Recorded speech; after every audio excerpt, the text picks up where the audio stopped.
اس نے صرف ایک خوبصورت لڑکی کا پیچھا کیا اور اسی پل اپنی دنیا ہمیشہ کے لیے کھو دی۔ عارش کو لگا وہ صرف جنگل میں فوٹوگرافی کرنے آیا ہے، لیکن اسے نہیں پتا تھا کہ وہ کسی اور کی نظر میں آ چکا ہے۔ ایک ایسی مخلوق جو انسان نہیں تھی، جو پہلے آپ کو اپنی طرف کھینچتی ہے اور پھر آپ کی روح کو ہمیشہ کے لیے اپنی دنیا کا حصہ بنا لیتی ہے۔ اور سب سے خوفناک بات، وہاں جانے کے بعد واپس آنے کا کوئی راستہ نہیں ہوتا۔ عارش ایک 24 سال کا لڑکا تھا جو شہر سے تھوڑا دور ایک چھوٹے سے گاؤں میں اپنی خالہ کے گھر آیا ہوا تھا۔ وہ فوٹوگرافی کا بہت شوقین تھا اور ہر وقت اپنے کیمرے کے ساتھ نئے مقامات کی تلاش میں رہتا تھا۔ ایک دن صبح جب سورج ابھی پوری طرح نکلا بھی نہیں تھا، عارش نے سوچا کہ کیوں نہ گاؤں کے پیچھے والے پرانے جنگل کا رخ کیا جائے۔ لوگ کہتے تھے کہ اس جنگل میں اب کوئی نہیں جاتا کیونکہ وہاں سے گزرنے والے راستے ختم ہو چکے ہیں، لیکن عارش کو تو بس ایسی ہی جگہ چاہیے تھی اپنی فوٹوگرافی کے لیے۔ وہ اپنا بیگ اٹھا کر اس جنگل کی طرف نکلا۔ جیسے ہی وہ اس جنگل میں داخل ہوا تو اس نے محسوس کیا کہ یہاں کی ہوا کچھ بھاری سی ہے۔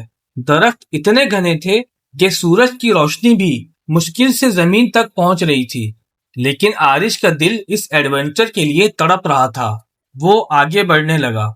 قریب 1 گھنٹے بعد جب وہ جنگل کے بیچ میں کافی اندر آ چکا تھا تو اس نے ایک عجیب سی آواز سنی، جیسے کوئی عورت بہت میٹھی آواز میں کچھ گا رہی ہو، لیکن وہ آواز اتنی دلکش تھی کہ عارش اپنی جگہ پر کھڑا ہو کر سننے لگا۔ آواز کسی دریا کی طرف سے آ رہی تھی۔ عارش اب اپنے قدم اس آواز کی طرف بڑھانے لگا۔ جتنا وہ نزدیک ہوتا گیا، آواز اتنی ہی زیادہ صاف ہوتی گئی اور پھر اچانک وہ رک گیا۔ اس کے سامنے ایک چھوٹا سا دریا تھا جس کا پانی بالکل شیشے کی طرح صاف تھا، اور اس دریا کے کنارے ایک لڑکی بیٹھی تھی۔ لڑکی کے بال بالکل چمکدار تھے، جیسے کسی نے سونے کا پلو بچھا دیا ہو۔ اس کی آنکھیں بہت خوبصورت تھیں، مگر لڑکی نے جب مڑ کر عارش کو دیکھا تو مسکراتے ہوئے کہنے لگی، تم یہاں کیسے آ گئے؟ اتنے سالوں بعد کوئی انسان اس جنگل میں آیا ہے۔ عارش نے ہکلاتے ہوئے کہا، میں تو بس فوٹوگرافی کرنے آیا تھا، آپ کون ہیں؟ لڑکی نے اپنا نام آمنہ بتایا۔ اس نے بتایا کہ وہ یہاں اکثر آتی ہے کیونکہ اسے یہ جگہ کافی سکون دیتی ہے۔ عارش کو لگا کہ شاید کوئی گاؤں کی لڑکی ہوگی جو یہاں آئی ہوگی، لیکن پھر اس نے نوٹس کیا کہ آمنہ کے کپڑوں کا رنگ کچھ عجیب سا تھا، جیسے وہ کوئی کپڑے نہیں بلکہ ہوا کی طرح کوئی چیز اس کے جسم پہ لپٹی ہوئی تھی۔ آمنہ نے اچانک کہا، میرے ساتھ آؤ، میں تمہیں ایک ایسی جگہ دکھاتی ہوں جہاں سے تمہاری فوٹوگرافی کمال کی ہوگی۔ عارش کو شک تو ہوا، لیکن پھر اس نے سوچا کہ چلو دیکھ لیتے ہیں۔ پھر وہ آمنہ کے پیچھے چلنے لگا۔ جیسے جیسے وہ دونوں آگے بڑھ رہے تھے، عارش کو لگنے لگا جیسے جنگل کی ہر چیز بدل رہی ہے۔ پہلے تو درخت بالکل نارمل تھے، لیکن اب ان کی شکلیں عجیب ہو رہی تھیں۔ کچھ درخت کے تنے بالکل انسانی چہروں جیسے لگ رہے تھے اور کچھ کی جڑیں زمین سے اوپر آ کر عجیب طریقے سے مڑی ہوئی تھیں۔ ہوا میں بھی اب ایک خاموشی سی چھا گئی تھی، نہ کوئی پرندے کی آواز، نہ کسی جانور کی، صرف آمنہ کے قدم اور عارش کی سانسوں کی آواز آ رہی تھی۔ عارش نے پوچھا، یہ راستہ کتنا لمبا ہے؟ آمنہ نے کہا، بس تھوڑی دیر اور اس دفعہ جب آمنہ مسکرائی تو عارش نے دیکھا کہ اس کے دانت بالکل انسانی نہیں تھے، وہ تیز تھے اور ان کی چمک میں کچھ ڈراونا سا تھا۔ عارش کے دل میں ڈر بیٹھ گیا۔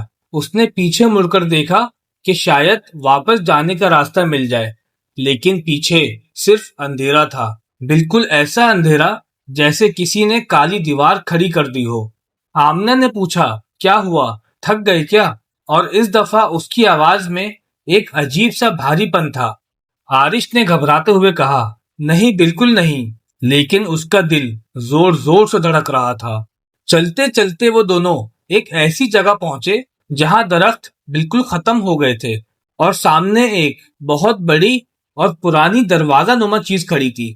دروازہ पत्थर का बना हुआ था और उस पर अजीब से निशान बने हुए थे जो आरिश ने कभी नहीं देखे थे। आरिश ने कहा, ये कैसा दरवाजा है? उसकी आवाज में डर साफ झलक रहा था। आमना एक लंबी सांस लेते हुए बोली, ये तुम्हारी नई दुनिया का दरवाजा है और अब यहाँ से कोई वापसी नहीं है और तुमने खुद मेरे साथ चलने का फैसला किया था। आरिश ने कहा, वापसी नहीं मतलब?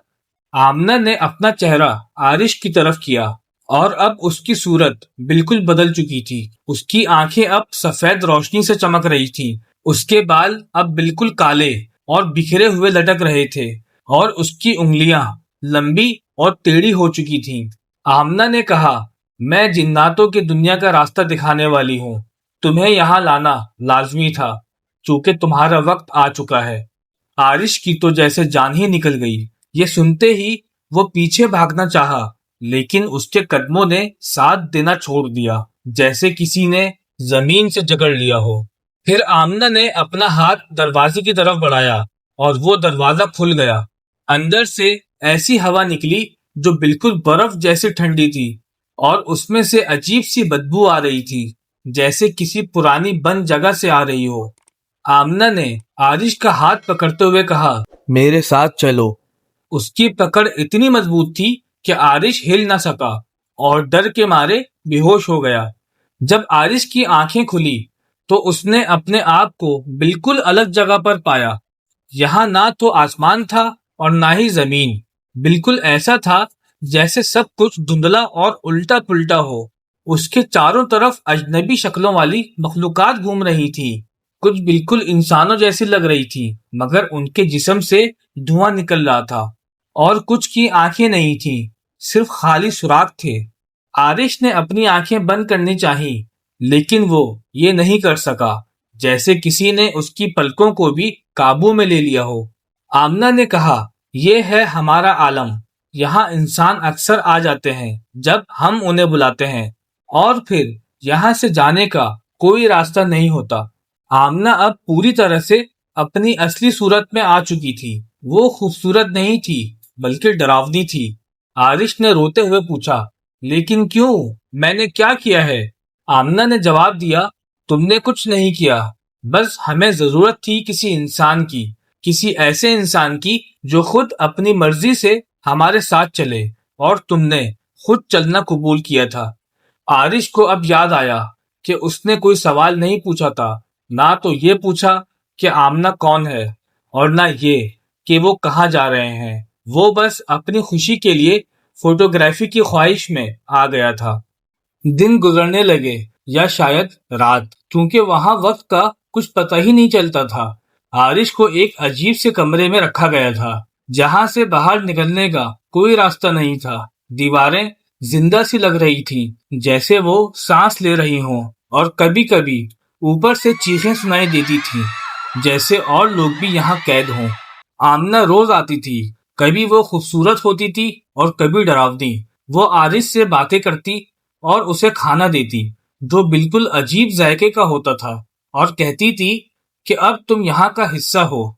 आरिश ने एक दिन हिम्मत करके पूछा, तुम कब तक मुझे यहाँ रखोगी? आमना ने मुस्कुराते हुए कहा, जब तक तुम्हारी रूह कमजोर ना हो जाए, जब तक तुम खुद भूल ना जाओ कि तुम कौन थे। आरिश का दिल भर आया। उसे अपना घर याद आने लगा, अपने वालिदैन, अपनी जिंदगी। वो यहाँ से किसी भी कीमत पर निकलना चाहता था, लेकिन हर कोशिश नाकाम हो रही थी। एक दिन आरिश ने देखा कि कमरे की एक दीवार में हल्की सी रोशनी आ रही थी, जैसे कोई छोटा सुराख हो। उसने नजदीक जाकर देखा तो सच में एक छोटा सा सुराख था जिसमें से बाहर की दुनिया झलक रही थी। उसके दिल में उम्मीद जागी। उसने सारी ताकत लगाकर उस सुराख को अपने हाथों से खुरचना शुरू किया। उसकी उंगलियां छिल गईं, हाथों में दर्द होने लगा, लेकिन वो रुका नहीं। कुछ घंटों की मेहनत के बाद वो सुराख इतना बड़ा हो गया कि आरिश उसमें से निकल सकता था। वो बाहर आया तो देखा वो किसी अजीब से रास्ते पर खड़ा है जो बिल्कुल लंबा और अंधेरी जगह तक जा रहा था, लेकिन बहुत दूर उसे इंसानी दुनिया का जंगल नजर आ रहा था। वो फौरन पूरी ताकत से भागने लगा, जितना तेज वो भाग सकता था, लेकिन पीछे से आवाजें आने लगी। आमना की आवाज और साथ में और भी कई अजनबी आवाजें जो उसे वापस बुलाने की कोशिश कर रही थी। आरिश, वापस आ जाओ, तुम यहाँ से भाग नहीं सकते। लेकिन आरिश ने पीछे मुड़कर नहीं देखा, वो बस भागता रहा जब तक उसकी टांगों में ताकत थी। अचानक वो गिर पड़ा, उसके चेहरे पे मिट्टी लगी हुई थी और जब उसने आंखें खोली तो देखा कि वो जंगल में था, वही जंगल जहां से वो शुरू हुआ था। सूरज चमक रहा था, परिंदों की आवाजें आ रही थी और सब कुछ नॉर्मल लग रहा था। आरिश खुशी से रोने लगा। वो उठ के खड़ा हुआ और फौरन गांव की तरफ भागा। जब वो गांव पहुंचा, सब लोग उसे देखकर हैरान हो गए।